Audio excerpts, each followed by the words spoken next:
How do you reflect on the last 2 years? Well, in many ways it might have given us a chance to reboot, you know, maybe say, we'll shut this down now, come on, we're rebooting it, let's get back, get some energy back in the club, let's try and get our values correct on and off the pitch, let's see if we can move things on. That's the way I saw it.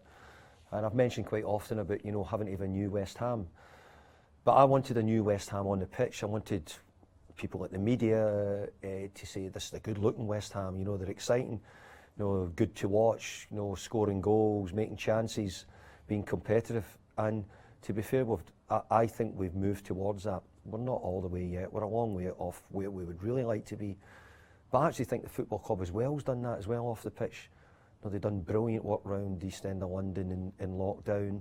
You know, we're attracting a new young set of supporters, partly because I think we've got exciting young players who the young supporters want to come. They're wearing Declan Rice's name in their shirt, they're wearing Thomas Souček's name in their shirt. So there's lots of reasons why, you know, we're moving in the right direction. So the aim is to try and see if we can keep building on it, see if we can keep the club growing. What does that vision look like for you in, say, 2 years' time? Well, I think where we've come from in the 2 years, you said, is, I mean, we were fighting to stay outside the bottom three. Now we're actually trying to fight to get into the top 3 or 4 places, where I'm saying that jump's so big in such a short time.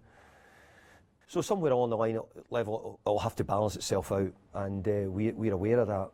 But we're trying to sort of ride the wave at the moment and keep at it, you know, pushing the players to perform better, you know, trying to challenge all the teams at the top.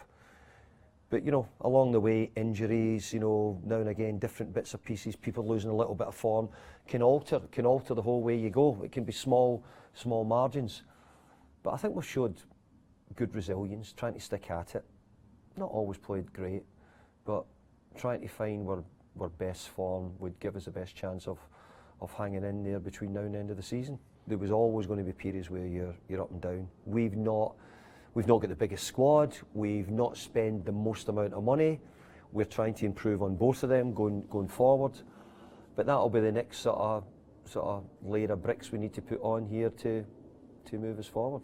I know you've spoken a lot about Antonio and his form in the past few weeks. How do you begin to handle a player like that? I mean, he also said that you've said, I'll do everything I can to help you. What do you want me to do? You know, when a player who admits his form and confidence is down, how do you approach that?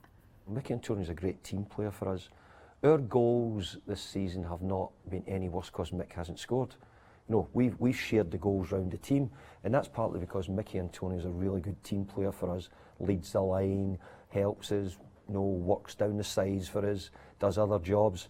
So Mickey's more to us than just a goal scorer. But if you're a centre forward, you want to be scoring the goals, and we understand that. But ultimately, you know, most clubs would like to say, you know, we've got a 20-goal a season centre forward. That's what we would all like to say, and you know, we want Mick to get to that level.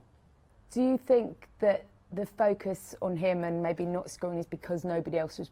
It's made worse because nobody else was sort of brought in the transfer window, and therefore people have got that to hold up to the club. Of course, you know, but it's nothing to do with the club. The club done a great job. So, you know, people have to stop getting away from blaming the club for everything which they think goes wrong here, because the club are doing an awful lot of good things. And I have to say, the club made really good offers for players in January, and we didn't get them. So we hope that we can get them again, and this is why I think there's a big void here at West Ham where we've got room to improve greatly. And if you think that we're looking to improve greatly and we're bobbing around European places, then we're in not a bad place when you consider where you started your interview, where we were 2 years ago. Yeah, and Jarrod Bowen, you mentioned there, he's been the ultimate kind of bright spark, hasn't he, the bright point of West Ham season. Everyone has loved watching him. What's he like as a person? What's he like around the place? Who's his mates?